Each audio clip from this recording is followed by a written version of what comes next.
বিশ্বাস করো আমি তোমার কোনো ক্ষতি হতে দেব না। মা ভুবনেশ্বরীর ওপর ভরসা রাখো সোম। সোমেশ্বরবাবু, আপনাকে আমাদের সাথে যেতে হবে। চোলাই মদ রাখার অপরাধে আপনাকে গ্রেপ্তার করা হবে।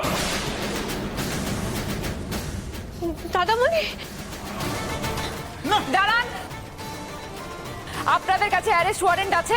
ম্যাডাম, আমরা আবগারি ডিপার্টমেন্টের লোক, আমাদের অ্যারেস্ট ওয়ারেন্ট লাগে না।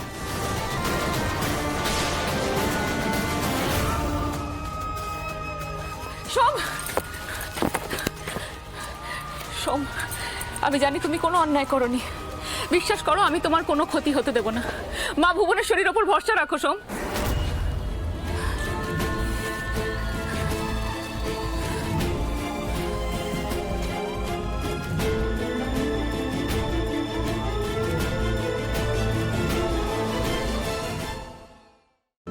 আজই ডাউনলোড করুন আর এনজয় করুন আপনার পছন্দের শো।